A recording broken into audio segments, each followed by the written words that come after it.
Good afternoon. Oh, that looks amazing.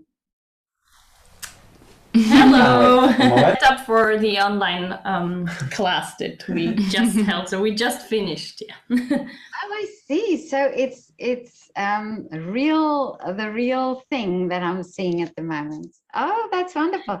Now, Yeah. please introduce yourselves. Yes. Who wants to start? I can start. My name is Flora Gesselbrecht, and I am a viola player and a composer, and I also do some stuff with voice and harp and blah. I am currently in the International Ensemble Modern Academy in Frankfurt, but not very currently, because currently I'm here in Vienna with these lovely people, and we are preparing a lot of stuff together. Wonderful. And Anna Maria, I know. Yeah. So my name is Anna Maria Niemiec. I'm a cellist.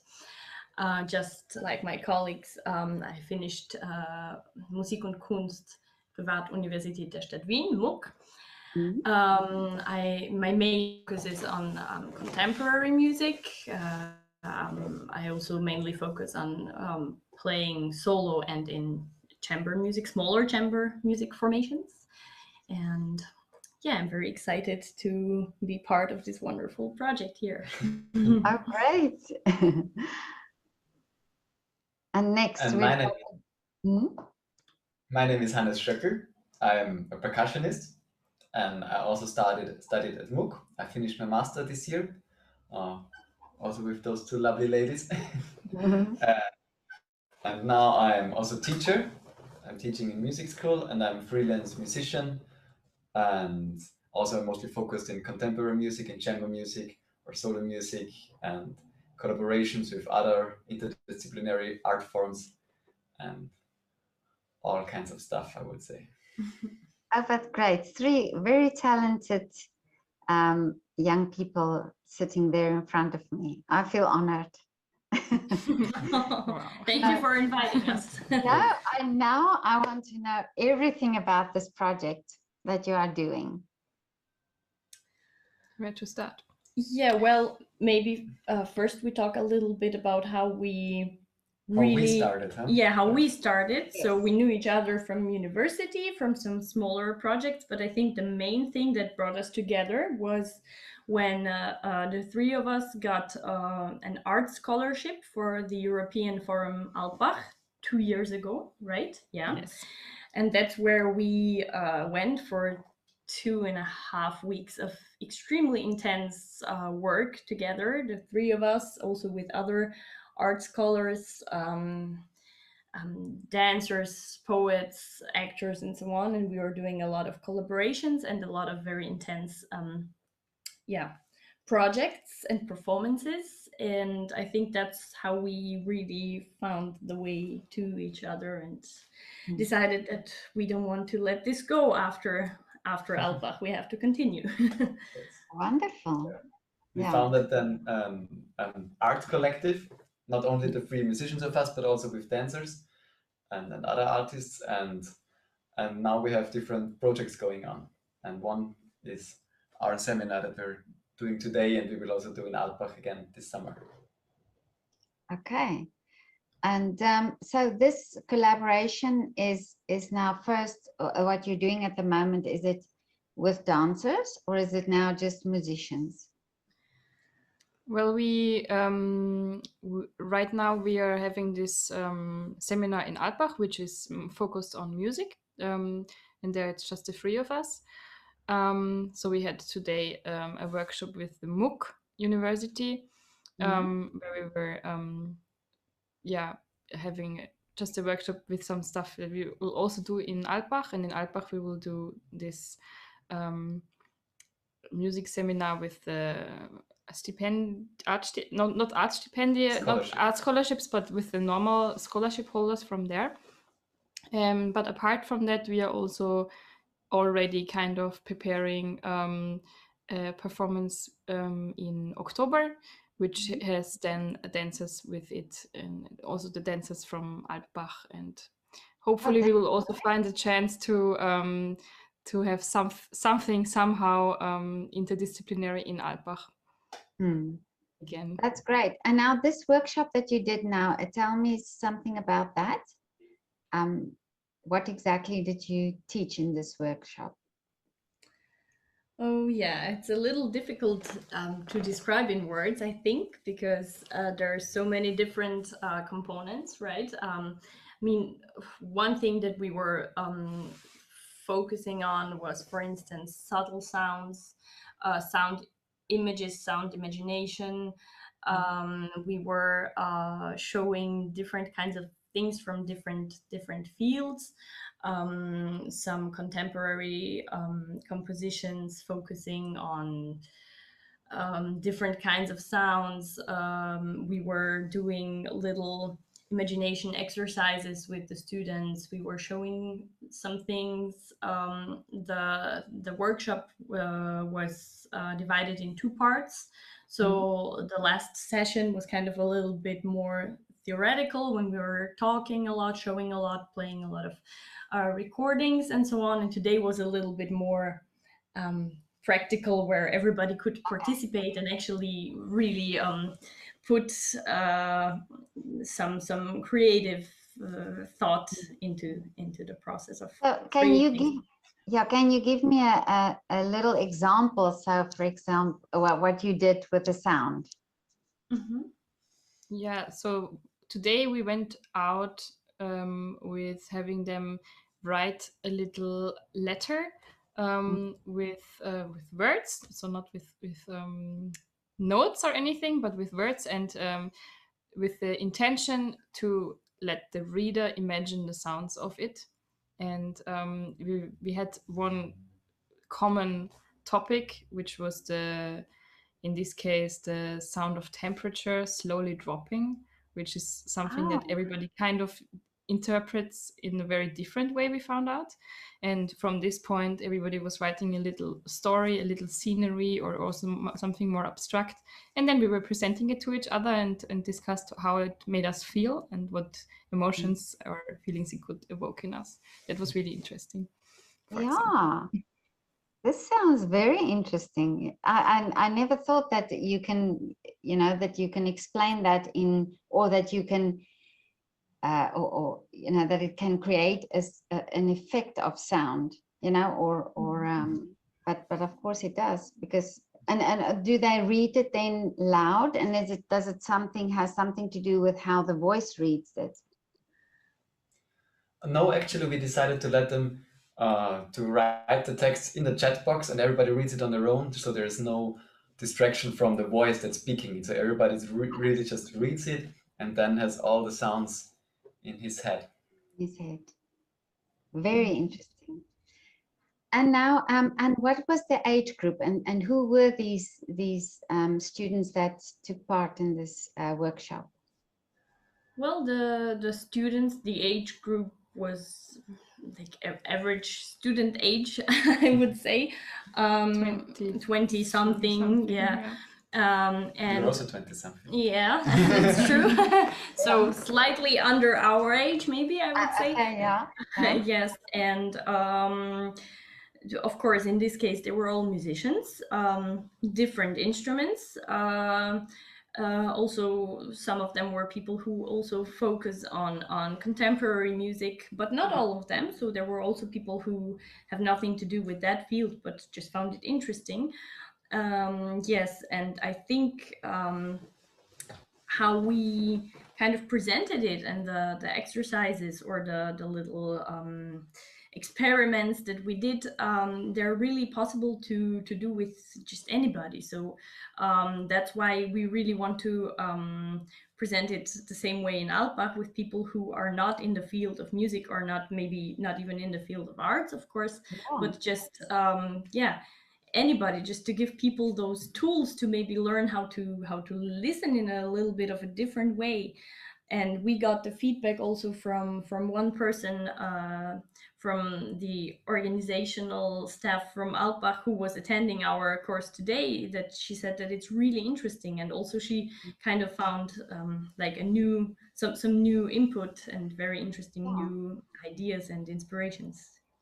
And I think it's also because if like me, for example, I'm not a musician and I don't have the knowledge of music.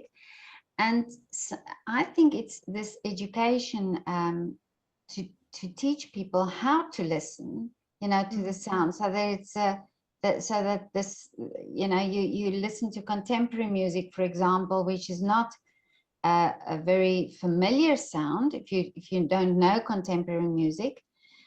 So if you can be taught to listen to it in a different way, then of course you will be able to appreciate it as well.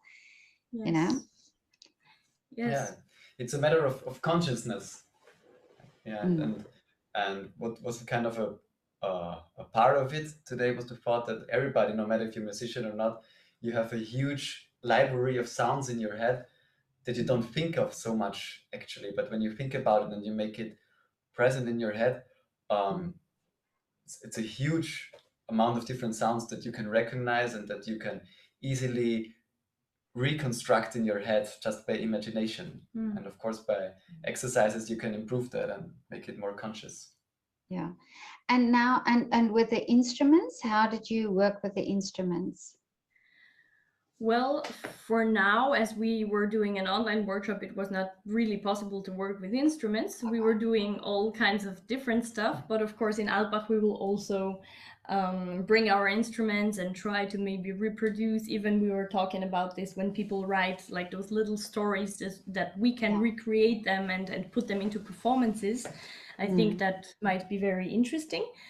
But we also want to give people kind of the ability to have this kit of do-it-yourself sounds, that you can create music and you don't necessarily have to be a musician, or you don't have to be trained in this special way. So you can really like have your little kit of different sounds, and then you can recreate some things, which we thought was especially maybe needed in times of lockdown, for instance, when people were absolutely isolated from all sorts of things like artistic performances and so on, to have the possibility that, okay, now I'm sitting here and I can create my own performance, I can create my own little artistic happening at home.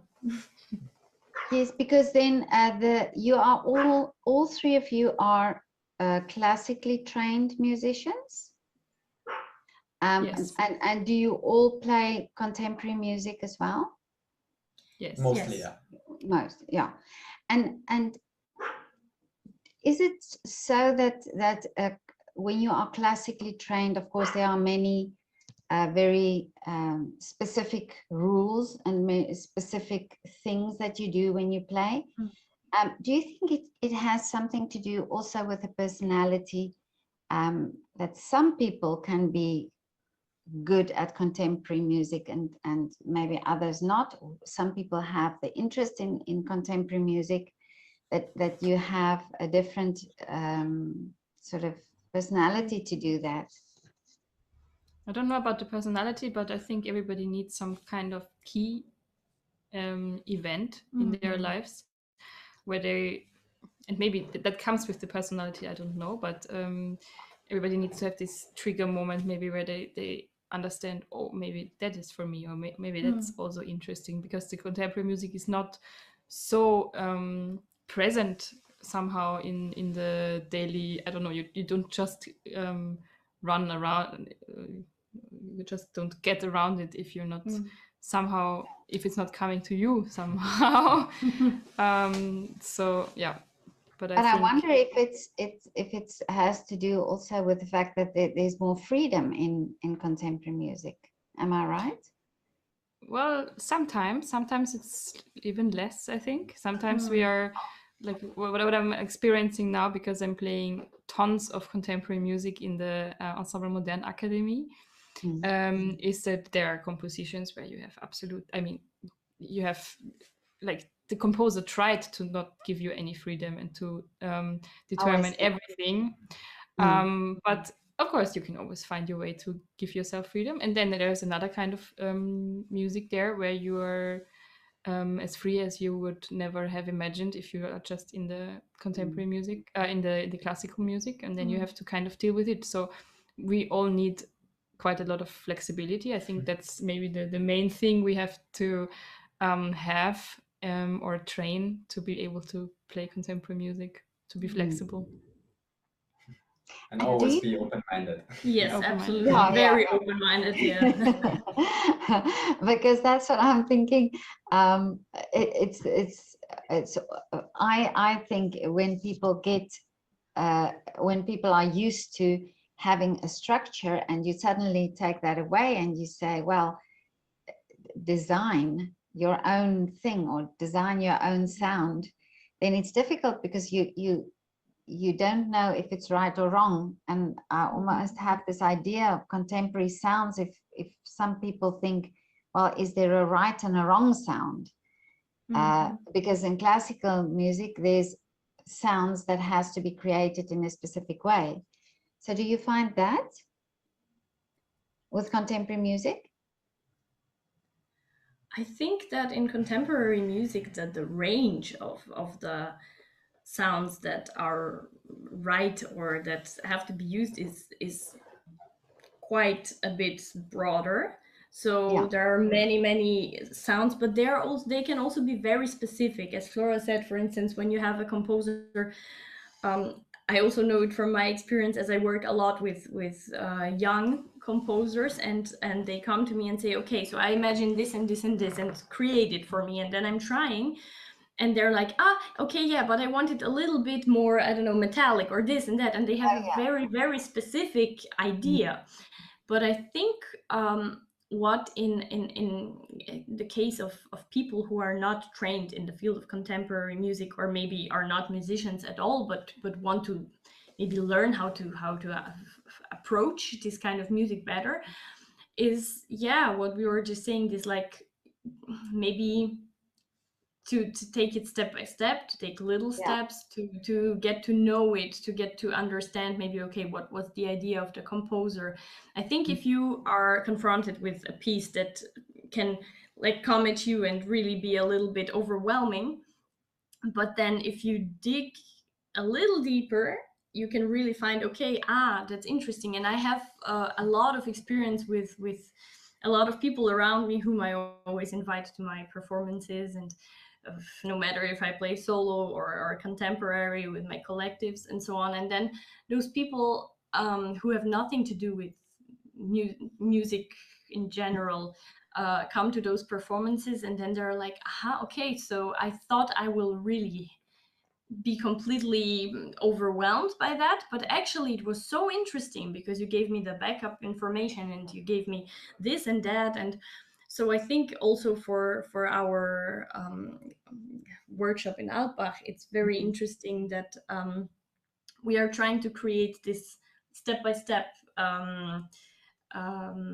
possibility for people to just approach it. And as you were saying, right sounds, of course, like when you improvise and you try to really like focus on that and really let yourself go, there is no right or no wrong, but you just have to also have this the tools, all of the tools, and then you can just take them out of your toolbox. And and then in Alpbach, what will the program look like? What are you doing there? A lot of things, but mostly, as Anna Maria just said, go to slightly get them into it, into the details of sound and into your ears and how to listen this and how you can be more conscious about what we hear. And a lot of things will be about listening, of course, as we said, but also about doing and just going into it. And therefore it's important to get people rid of this, is there a right or wrong, especially with people that are used to work scientifically and are very much into thinking. A lot of times you have to say, I have to do it, I want to do it right, I don't want to do anything wrong. And it's kind of a hemmung, a pressure or a barrier within yourself. And by that, We want to get them more and more into doing things and expressing themselves and be curious about sounds and how to structure them and creating emotions with that. And Yeah, you we have say quite a there, lot. sorry, yeah? Sorry, I just wanted to say we have like 6 days with them. We're gonna have a Oh. 6-day seminar with them, so there's gonna be really a lot of different things focused around, listening and communication. Yeah, and with the dancers there's dancers dancing with, did you say? No, unfortunately, this year there will be no dancers. Oh, That is okay. a different. Well, they were there 2 years ago, and we were performing together and creating together. What is not possible this year in Alpbach, but we are preparing a quite big, interesting, really, very nice what we think Okay. performance which is going to take place on October 11th, Yeah. called Strings, and it will be the three of us plus two of our very dear colleagues, two dancers, and yeah, we will be performing some contemporary music, also one piece written by Flora and one piece written by Hannes. So yeah, we're really looking forward, and Yeah. this will be a very cool thing Yeah. to look forward to. The Alpbach workshop, when will that be happening? Alpbach is starting On on 17th of August until 19th. 24th of August. 19th, 18th of August. 19th actually. Yes. Yeah. And then there will also be one day when we will be working not with the scholars, but with like regular people who attend Alpbach events. And there will be a workshop on August 31st, if I'm correct. Yeah, so if like those people who are there can come and join. So this And is in not, this between won't we be will on, this won't be online, this will be in real. Yes. Okay, and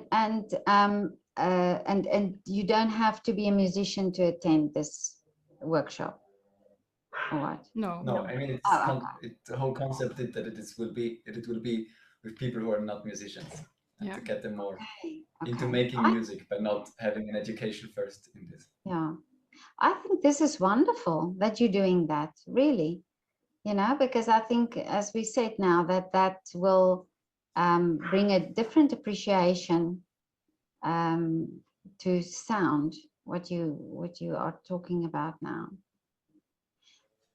Yeah, I think also our experiences, I think all of us have like similar experiences, especially Hannes is teaching a lot, but also we kind of know like children from our, I don't know, families or like people that we know, whenever they come to new music performances, those children are extremely open to all those kind of extended playing techniques, different sounds. Their imaginations like open up immediately, and they are so open to all of this. So I think also what is very important is that if you from a very early age on start confronting children a lot with contemporary music and these kinds of things, there will be more grown-ups who will have no barriers to approach it, I think. And so maybe that would also be like a next step to bring it also to the younger audience. Yeah, Definitely, I would totally agree with you there, and think, well, I was going to ask, is there a possibility that that could be done with young children? Because I also heard of a composer who once said that he went to a school for a few days and did a little composition class with young children who didn't have a music background, and he was amazed at what they came up with. You know, and I always think wouldn't it be amazing if that could be done more, to give them that exposure and the opportunity to just what they have inside them, just to bring that out, you know? yes, I So think guys, it's very easy to easy. I mean, it's very a very good easy approach with children to have these kinds of things. And even myself, I remember, for instance, I have like I come from a non-musician family, and of course we always had a lot of recordings at home, but never really contemporary music. And then somebody gifted me a CD with pieces by Krzysztof Penderecki, actually. And I got so obsessed about this. I was like 8 years old or something, and I kept listening to it over and over again, and also torturing all my friends with it. But actually they really enjoyed it, because for children it was, and some grown-ups thought that's a little odd, but then somehow it happened. I think also children often think that it's odd, but they like that it's odd. Yeah, that's true. Yeah. No, definitely. And I think I just always believe your most natural state is when you are young, when you are a child. You know, when what you then take up and take in is almost, it comes from no pressure from society or anything. It's just who you are and what you like. So I think that's the best time to give children this opportunity. Yes. I was also just doing a performance in public space, also with dancers and from people who are passing by and watching and listening, and some not, of course. And what was obvious was also that the children and the young people, they were immediately caught their attention, and they were looking there and wanted to stay, and were the people that were most interested in it, actually. Yes. Yeah, and this is why I think musicians should play outside, you know, and in the parks and the streets and so on, because I think that's where the children, I see it as well here in Mariahilferstrasse, when musicians play, and they are all, you know, just very informal, and it's always the children who go and stand and watch, and then I also, of course, I have this. Sometimes when parents give the children the money to go and put in, I think that's a wonderful thing also, that parents do that, because I think children then from a young age also learn that that is also needed to show that type of appreciation in the form of money, you know, not just applause, but that's also part of the artist, that it's not just standing there and performing and it's all for free. Yeah, that's just, but I would so love to see you three do this workshop and with children. I think that would be wonderful. Let's see where we'll head. Yes. And you let me know, because then we'll have another chat and you can tell me how that went. But I just wanted quickly, on a lighter note, ask Hannes if they are difficult, those two girls. Do they give you a hard time? Which girls? You mean the women? No. No. More on the other side, maybe. Oh, I think we are a very good team, and no, we all love to collaborate with each other. That's wonderful to know. Oh, that's wonderful to know. And are you doing something special after the workshop?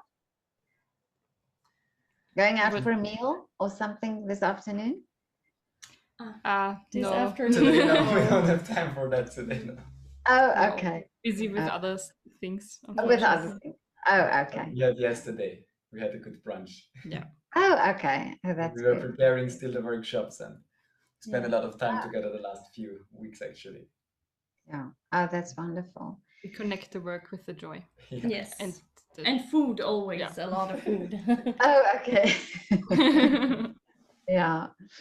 But thank you so much for your time, and thank you for explaining this to me. I found these workshops very interesting, and I would really, when you're in Alpbach, maybe we could catch up again and you could let me know how that went, if you don't mind. Yes, that would be very nice. I think we will have many more experiences already. Yeah. And maybe some interesting stories to tell. Yeah, that would be great to see how that goes. Okay. Thank you so much and have a lovely Thank afternoon. you. Thank you Okay. too. Thank Thank you. you. Thank you. Goodbye. Bye. Bye-bye.